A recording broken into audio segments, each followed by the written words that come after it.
नमस्कार मित्रों, सभी लग्नों की सीरीज़ में सूर्य ग्रह के फल को जानते हुए हम आज मकर राशि में या फिर मकर लग्न के 12वें भाव में सूर्य क्या फल देते हैं इसके बारे में चर्चा करेंगे। उसके पहले थोड़ा सा चर्चा करते हैं कि मकर राशि या फिर मकर लग्न के व्यक्ति होते कैसे हैं। तो सबसे पहली बात तो ये है कि शनि की राशि है और ये काल पुरुष की 10वीं राशि है, मतलब कि कर्म भाव की राशि है। तो व्यक्ति काफ़ी कर्मठ होते हैं, धैर्यवान होते हैं, आध्यात्मिक प्रवृत्ति के भी बहुत होते हैं, लेकिन आध्यात्म इनका दिखावे वाला नहीं होता है क्योंकि शनि इनके स्वामी हैं। ये कर्म को ही श्रेष्ठ मानते हैं, कर्म को आध्यात्म के ऊपर रखते हैं, विघ्न बाधाओं से न घबराने वाले होते हैं, समर्पित भाव वाले होते हैं। अगर आप बात देखेंगे तो ऐसा व्यक्ति अपने जीवन को सुदृढ़ एक अच्छा स्तर पर ले जाने के लिए सदा प्रयत्नशील रहता है। ये सेना वगैरह में, कृषि वगैरह में दिलचस्पी दिखाने वाले लोग होते हैं। आप ऐसे लोगों को इन क्षेत्रों में देख सकते हैं। ये ऐसे लोग जल्दी से किसी भी चीज़ में घुल मिल जाते हैं, जुगाड़ू प्रवृत्ति के होते हैं। अपने स्वार्थ सिद्धि के लिए भी ये हमेशा प्रयत्नशील होते हैं। हालांकि कभी कभी देखा जाता है कि इनकी जो धर्म पत्नी मिलती है, इनकी जो पार्टनर मिलती है, वो या तो कठोर स्वभाव की होती है या काफ़ी भावनाओं में बहने वाली कोमल स्वभाव की होती है। यहाँ पर कुंडली मिला के विवाह करने की सलाह दी जाती है क्योंकि जो सप्तम भाव है वहाँ पर कर्क राशि विद्यमान है, चंद्रमा का घर विद्यमान है। तो थोड़ा भावनात्मक और थोड़ा कम पढ़ी लिखी व्यक्ति, लड़की या फिर पार्टनर मिल सकता है, तो वहाँ पर थोड़ा शादी निभाने में थोड़ी समस्या होती है। तो कुंडली मिलाकर ही विवाह करना चाहिए। ऐसे लोग कार्यकुशल होते हैं और तीव्र दिमाग से हर कार्य को आसानी से कर लेते हैं। इन व्यक्तियों को प्रायः मध्यावस्था में ही लाभ मिलता है। प्रारंभिक जीवन इनका, जो बचपन वाला जीवन कहा जा सकता है, वो थोड़ा समस्याग्रस्त ही रहता है, साधारण रहता है। ऐसे लोग किसी भी संकट की स्थिति में धीरज बनाए रखते हैं और अपने सगे संबंधियों की भरपूर मदद करते हैं। ये लोग नए नए लोगों से संपर्क बनाना इनका स्वभाव होता है। ये कभी भी बदले की भावना नहीं रखते हैं। भाषणबाजी और अपना प्रभुत्व जमाना ये इनका आदत बन जाता है। इसीलिए इनकी दुश्मनों की संख्या जो है वो नित्य प्रतिदिन बढ़ती रहती है। ऐसे व्यक्तियों को अपने पेट और बांह की जो समस्या होती है, बीमारी होती है, उससे थोड़ा बच के रहने का सलाह दिया जाता है। अब मान लीजिए सूर्य यदि लगन में ही आकर इस मकर लगन में जाकर बैठ गए, जो आपका कुंडली खोलेंगे तो आपको अगर 10 नंबर दिखाई दे और वहीं पर सूर्य है तो आप जान सकते हैं सूर्य यहाँ पर बहुत अच्छे फली नहीं माने जा सकते हैं क्योंकि यह शनि की राशि है और शनि के साथ इनका संबंध जो है शत्रुवत व्यवहार रहता है। और ये इस कुंडली में जो सूर्य है वो अष्टम के स्वामी हैं। जहाँ पर जो 5 नंबर लिखा हुआ है वो इस कुंडली लगन में 8वीं भाव बनती है, 8वीं राशि बनती है। तो व्यक्ति की आयु तो लंबी कर देंगे, लेकिन जीवन के सारे कार्य, जो भी कार्य करेंगे, वो बिना परेशानी के, बिना रोकथाम के इनके कार्य नहीं होते हैं। शनु जब यहाँ पड़ता है, शनि बैठता है, शनि का जो घर है, यहाँ पर सूर्य अगर बैठ गए तो जीवन बड़ा संघर्षपूर्ण व्यतीत होता है। कोई भी कार्य बड़ी आसानी से नहीं होता है। इनकी आर्थिक स्थिति भी थोड़ी दयनीय हो जाती है। कारण ये है कि अष्टम का स्वामी लग्न में आकर बैठा है, तो हर चीज़ में अकस्मात समस्याएं, अकस्मात चीज़ें होती हैं। हालांकि कभी कभी अकस्मात उसे कुछ धन भी प्राप्त हो जाता है। इस व्यक्ति को प्रायः कई तरह के रोग लग जाते हैं, इसलिए रोगों से इन्हें बच के रहना चाहिए। अपने जीवनचर्या को अनुशासन पूर्वक रखना चाहिए। नहाना धोना, पूजा पाठ करना, ये सब उन्हें अपनी दिनचर्या में शामिल करना चाहिए। आलसीपन एकदम नहीं रखना है, वरना आप स्वास्थ्य से परेशान रहेंगे। स्वास्थ्य पर ध्यान नहीं रखा आपने तो कुछ विशेष प्रकार के रोग से आपकी जीवन लीला समाप्त हो सकती है। इसीलिए स्वास्थ्य का आपने भरपूर ध्यान रखें, अनुशासन का ध्यान जरूर रखें। नवग्रह स्तोत्र का जप रोजाना किया करें प्रतिदिन। अब यदि सूर्य दूसरे भाव में चले गए, यहाँ भी शनि की राशि है, मूल त्रिकोण शनि की राशि पड़ती है कुंभ, और अष्टम से होकर, अष्टम के मालिक होकर ये द्वितीय में बैठ गए, तो यहाँ से व्यक्ति को बहुत कष्ट भोगना पड़ता है। सगे संबंधियों से भी उसे कष्ट प्राप्त होता है। पारिवारिक हालात तो उसके असामान्य ही बने रहते हैं। उसे अपनी भार्या यानी पत्नी के द्वारा भी अपमान का सामना करना पड़ता है। हालांकि उसकी आर्थिक स्थिति काफ़ी प्रयत्न करने के बाद ठीक ठाक बनी रहती है। उसे अपने प्रयत्नों में काफ़ी कामयाबी भी मिलती है। शरीर स्वस्थ बना रहता है। उसका अधिकतर समय ध्यान एवं सार्वजनिक कल्याण में व्यतीत होता है, अगर सूर्य यहाँ पर अच्छे प्रभाव दे रहा हो, क्योंकि वो अपने घर को भी यहाँ सप्तम दृष्टि से अष्टम देख रहा है, तो आयु भी लंबी कर देता है व्यक्ति की। अचानक से धन प्राप्ति के भी योग बनाता है। पैतृक संपदा अचानक सबको मिलकर चमत्कृत कर देती है। याद रखिए, सूर्य जहाँ बैठता है उस चीज़ को जलाता है। तो ये कुटुंब भाव पर बैठा है, कुटुंब में कुछ न कुछ समस्याएं खटपट रहेंगी। अब यदि सूर्य आपका तीसरे भाव में जाकर बैठ जाए, जो कि उसकी मित्र राशि है, मित्र राशि में जाकर बैठ जाए, अपने से अष्टम हो, मतलब कि अष्टम से अष्टम बैठा है, तो भावात भाव सिद्धांत से व्यक्ति की आयु उम्र अच्छी कर देगी। व्यक्ति सामाजिक कार्यों में विशेष दिलचस्पी रखता है, लोगों के सामाजिक कार्य करता है, वह जीवन को सुखद एवं सरल बनाने में हमेशा लगा रहता है, सतत प्रयत्नशील रहता है, साहसी भी होता है, पराक्रमी भी होता है। ऐसा व्यक्ति बहुत शौर्यवान होता है, किंतु उसके साथ उसके भाई बहन नहीं देते हैं, उसके साथ उसके भाई बहन नहीं देते हैं, और साथ में भाई बहनों से थोड़ी मनमुटाव भी उसका रहता है। इस तरह के व्यक्ति अपने ज्ञान तथा खोजों से अपार धन हासिल करते हैं, क्योंकि यह अष्टम से अष्टम है, मतलब कि शोध के लिए, किसी भी चीज़ का खोज के लिए, वैज्ञानिक सोच के लिए ये काफ़ी अच्छा स्थिति यहाँ पर बनाते हैं। जो खोज से अपार धन संपत्ति हासिल करता है, ऐसा व्यक्ति धर्म कर्म में आस्था कम होती है, क्योंकि मोक्ष का जो राशि है मीन, वहाँ पर भी जाकर बैठे हैं ये। वह स्वयं के कार्य पर अधिक विश्वास करता है व्यक्ति। अब यदि सूर्य जो है आपके चतुर्थ भाव में जाकर बैठ गए, मतलब अपनी उच्च राशि में जाकर बैठे, तो घर से संबंधित कुछ समस्याएं हमेशा देंगे, लेकिन उस व्यक्ति के पास भोग विलास की सभी वस्तुओं का भंडार होता है, माँ का प्यार उसे सदा मिलता है, भूमि संपत्ति की भी कभी कमी नहीं रहती है, लेकिन घर में उसकी मानसिक परेशानी थोड़ी बनती है, तो वो चीज़ें उसे संभालनी चाहिए। उसे अपनी पैतृक धन संपत्ति का भी पूरा लाभ मिलता है, उसका रहन सहन उच्च कोटि का होता है, क्योंकि यहाँ पर उच्च का होके बैठे हैं। कभी कभी व्यवसाय में उतार चढ़ाव देखने को मिलेगा, क्योंकि नीच दृष्टि से दशम भाव को देख रहे हैं।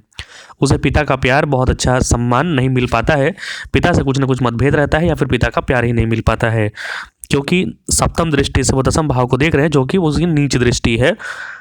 तो जो उतार चढ़ाव, जो मतलब उसके जीवन की जो सुख सुविधाएं हैं वो संपूर्ण मिलती हैं, भोग विलास की सारी वस्तुएं मिलती हैं, लेकिन उसका कर्म क्षेत्र थोड़ा खटपट रहता है, उसके पिता से उसकी थोड़ी नहीं बनती है, या फिर उसका पिता का प्यार नहीं मिलता है।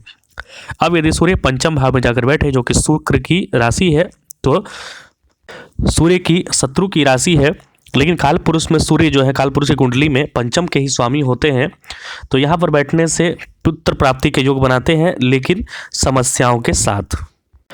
यहाँ बैठा सूर्य व्यक्ति को कठिन मेहनत द्वारा धन लाभ कराता है, वह सदा इसी धुन में लगा रहता है कि कहाँ से पैसा कमाया जाए, किसी अन्य कार्य में उसका लगाव नहीं होता है, वो पैसे के लिए, लिक्विडिटी के लिए काफ़ी संघर्ष करता है और कमाता भी है। इस तरीके का व्यक्ति जो होता है, उसकी जो डिग्री वाइज जो पढ़ाई देखेंगे आप, तो डिग्री वाइज पढ़ाई उसकी कमज़ोर होती है, कम होता है, अल्पशिक्षित होता है, उसकी संतानें बिगड़ी हुई होती हैं।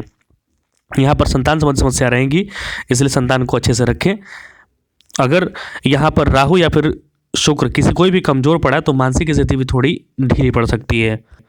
तो अत्यधिक चिंता और सोच विचार ना करें, हर किसी से लड़ाई करने का स्वभाव बन जाता है, इन सब चीज़ों से फारिग हों, इस सब चीज़ों से दूर हटे, अपना जीवन सुखद बनाएं।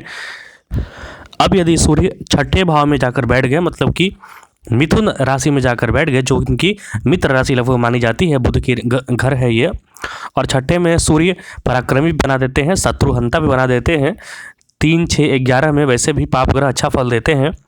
तो व्यक्ति का जो प्रभाव होता है वो चारों तरफ फैलता है, विशेष कार्यबल द्वारा उसे पुरातत्व का लाभ भी मिलता है, नए नए आविष्कार करना उसका स्वभाव बन जाता है, क्योंकि 8वें का स्वामी छठे में गया है, तो विपरीत राजयोग बनेगा। विपरीत राजयोग कहने का मतलब कि विपरीत परिस्थितियां पैदा होंगी, जिससे कि आप उभरेंगे और एक अच्छा खासा जीवन जिएंगे, मतलब संघर्ष के बाद उन्नति होती है।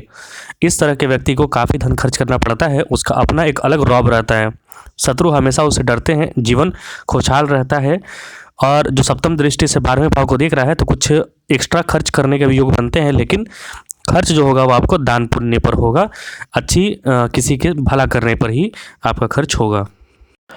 अब यदि सूर्य जो है आपका सप्तम भाव में जाकर बैठ गया, कर्क राशि में जाकर बैठ गया, जो कि इस कुंडली में सप्तम भाव में है, चंद्रमा की राशि पड़ रही है, तो व्यक्ति का समस्त जीवन जो है व्याधिग्रस्त बना रहता है, मतलब जीवन में समस्याएं आती हैं, उसका शरीर थोड़ा काफ़ी कमज़ोर पड़ जाता है, उसके आय के क्षेत्र में उसे संघर्ष करना पड़ता है, शारीरिक सुंदरता में कमी आ जाती है, कभी कभी वह हृदय अथवा पेट के विकार से भी अत्यंत दुखी रहता है। तो एक बात हमेशा याद रखें, जब भी स्वास्थ्य संबंधी समस्याएं आए, तो आप अपना दिनचर्या को अनुशासन में रखें, खान पान को अनुशासन में रखें, योग को अपनाएं और सूर्य नमस्कार जरूर किया करें। इस प्रकार के व्यक्ति का गृहस्थ जीवन तनावपूर्ण बन जाता है, भार्या उसकी पत्नी जो है उसका बात नहीं सुनती है, दोनों में मतभेद समझिए या फिर मनभेद हो जाता है और उसे अपने जो नौकरी होता है वहाँ पर भी उसे काफ़ी सहायता नहीं मिलता है। कर्म क्षेत्र में भी उसे संघर्ष का सामना करना पड़ता है।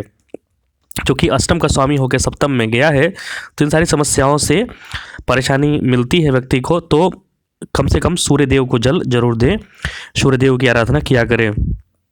अब यदि सूर्य आपके अष्टम भाव में चले गए, मतलब कि अपने ही घर में चले गए, तो यहाँ पर जाने से व्यक्ति बड़ा स्वाभिमानी बन जाता है, तेजस्वी, धनी, हिम्मती तथा विद्वान हो जाता है। ऐसा व्यक्ति विद्वान इसलिए भी क्योंकि उसे गुप्त रहस्यों का ज्ञान हो जाता है, मंत्र वगैरह में वो काफ़ी सशक्त हो जाता है। वह व्यक्ति समाज में एक सम्मानित व्यक्ति के रूप में स्थान पाता है, समाज में उसका प्रभाव बढ़ता है। हालांकि यहाँ से द्वितीय भाव पर जो सप्तम दृष्टि डाल रहा है तो कौटुंबिक सुख नहीं मिलेगा उसे, मतलब कुटुंब से थोड़ी खटपट उसे रहती है, संतान से भी थोड़ी समस्याएं रहती हैं क्योंकि संतान का स्वामी काल पुरुष का सूर्य ही होता है, वो अष्टम में बैठा है, तो संतान थोड़ी समस्याएं होती हैं, संतान में आपस में पड़ती नहीं है। जो भी फल देखा जाता है एक उस घर के स्वामी के अनुसार, तो इस घर के स्वामी के अनुसार सूर्य यही बैठे हैं, और दूसरा जो काल पुरुष में उनको क्या कारकत्व मिला है इसके आधार पर, जो कारकत्व के आधार पर इनको संतान की जो कारकत्व मिला है पंचम भाव का, तो उसमें थोड़ी खटपट थोड़ी समस्याएं रहेंगी, लेकिन आयु व्यक्ति की अच्छी रहेगी, वह प्रसिद्ध व्यक्ति होगा। अब यदि सूर्य नवम भाव में जाकर बैठ गए तो बुध की राशि कन्या राशि में जाकर बैठे हैं, तो हमेशा व्यक्ति उच्च महत्वाकांक्षा के लिए प्रयत्नशील रहता है, परंतु उसका भाग्य बहुत ज़्यादा साथ नहीं देता। कारण यही है कि अष्टम के स्वामी होकर जाकर बैठे हैं भाग्य भाव में, तो अष्टम कोई भी चीज़ को कम कर देता है, उसकी क्षमता को कम कर देता है। हालांकि ऐसा व्यक्ति ईश्वर के प्रति अपार आस्था भाव रखता है, वह बहुत परिश्रमी और हिम्मती होता है। हालांकि यहाँ पर अष्टम भाव के स्वामी होने के चलते व्यक्ति को थोड़ा संघर्ष भी करना पड़ता है, व्यक्ति भटकता रहता है, सारा जीवन उसका थोड़ा संघर्षमय बना रहता है, संघर्षपूर्ण बना रहता है, तो व्यक्ति को परिश्रमी और हिम्मती बनना रहना चाहिए। अपने पराये भी उसे कभी कभी देखा जाता है यहाँ पर कि साथ नहीं देते हैं, हालांकि वह लंबी उम्र वाला होता है व्यक्ति। पिता की आयु या तो छोटी हो जाती है या फिर पिता का प्यार पूर्ण नहीं मिलता है व्यक्ति को। अब यदि सूर्य आपके दसम भाव में जाकर बैठ गए तो वो एक तो यहाँ पर कारक होते हैं दसम भाव के, लेकिन यहाँ पर नीच राशि में अगर सूर्य बैठने हैं तो यहाँ से जो दृष्टि डाल रहे हैं चतुर्थ भाव पर, तो वो उच्च दृष्टि है, तो व्यक्ति को माता का पूर्ण स्वभाव मिलता है, पूर्ण प्यार मिलता है, जमीन मकान आदि का अभाव नहीं रहता है, लेकिन पिता का साया बचपन में उड़ जाता है या फिर पिता का प्यार नहीं मिल पाता व्यक्ति को, पिता से उसे बहुत प्रकार का सुख सहयोग नहीं मिल पाता है। इस प्रकार के व्यक्ति के नौकरी अथवा कारोबार आदि में अड़चने काफ़ी आती है क्योंकि नीच राशि में है सूर्य। कभी कभी पैतृक संपत्ति का भी नुकसान उठाना पड़ता है, मगर व्यक्ति यहाँ पर धीरज पूर्वक रहते हुए जीवन व्यतीत करता है, संघर्ष की स्थिति बनती है। अब यदि सूर्य आपके नवम भाव, माफ कीजिए एकादश भाव में जाकर बैठ गए तो यहाँ पर वो वृश्चिक राशि में, मतलब कि मंगल की राशि में जाकर बैठे हैं, तो ऐसा बढ़ने से व्यक्ति को संतान द्वारा अधिक चिंता प्राप्त होती है, संतान का समस्या उसे होता है, लेकिन उसकी अपना जो मतलब व्यक्तित्व होता है काफ़ी निखरा हुआ होता है, उसका बाल्यावस्था बहुत ही मतलब सुखद नहीं कहा जा सकता है, शिक्षा अधूरी रह जाती है। इस प्रकार के व्यक्ति बड़े क्रोधी स्वभाव का होता है, कभी कभी उसे इस स्वभाव के कारण बहुत नुकसान उठाना पड़ता है, हालांकि वह दीर्घायु होता है। इस प्रकार की स्थिति वाले व्यक्ति को जीवन में संघर्ष के लिए हमेशा तैयार रहना चाहिए, संघर्ष से नहीं हटना चाहिए, धैर्य बनाए रखें। जीवन में आपको सब कुछ प्राप्त होगा, लेकिन थोड़ा उत्तरार्ध में प्राप्त होगा, क्योंकि सूर्य जो है वृद्ध ग्रह माने जाते हैं, वो जो भी फल देते हैं लगभग ढलान की उम्र में फल देते हैं, प्रारंभिक जीवन में फल नहीं देते हैं, प्रारंभिक जीवन संघर्षमय ही बना रहता है। अब यदि सूर्य आपके द्वादश भाव में मतलब 12वें भाव में जाकर बैठ गए, तो यहाँ पर मित्र राशि में जाकर बैठे हैं, गुरु की राशि में जाकर बैठे हैं, तो यहाँ पर बैठने से व्यक्ति जो होता है काफ़ी जुझारू होता है, लड़ाई मुकदमे जीतने वाला होता है, उसे वकील बन जाना चाहिए। ज़्यादातर समय लड़ाई मुकदमे आदि में व्यतीत होता है, उसे शत्रुओं पर हमेशा विजय मिलती है। हालांकि शारीरिक दुख भी झेलना पड़ता है, वो सीने के रोग तथा उदर रोग से थोड़ा पीड़ित रहता है, लेकिन संघर्षमय रहता है और विजय प्राप्त करता है। इस तरह का व्यक्ति प्रकृति प्रेमी एवं विचारक प्रवृत्ति का होता है। वह जिस क्षेत्र में जाता है अपना विशिष्ट प्रभाव छोड़ता है। उससे कई मित्र होते हैं। वह कला संगीत में भी बहुत दिलचस्पी रखता है। लेकिन अष्टम का मालिक गया है द्वादश में, तो संघर्ष की स्थिति थोड़ा बनाएगा, खर्चा की स्थिति बनाएगा, क्योंकि विपरीत राजयोग बना रहा है यहाँ पर। अगर लगन का स्वामी शनि मजबूत हुआ तो विपरीत राजयोग का फल मिलता है। और विपरीत राजयोग कहने का मतलब ही है कि विपरीत परिस्थितियाँ खड़ी होंगी, आपको संघर्ष करना होगा, आप तपेंगे तभी जाकर कुंदन बनेंगे। ये सूर्य के मकर लगन में 12 भावों में फल थे। ये सारे वीडियोस भी मैंने और बनाए हैं इस चैनल पर, कृपया आप उन्हें देखा कीजिए, सराहा कीजिए। अगर कुछ त्रुटि हो तो वो भी आप बेहिचक कमेंट में बताया कीजिए। मिलेंगे नए वीडियो के साथ। बहुत बहुत धन्यवाद। जय हिंद, जय भारत।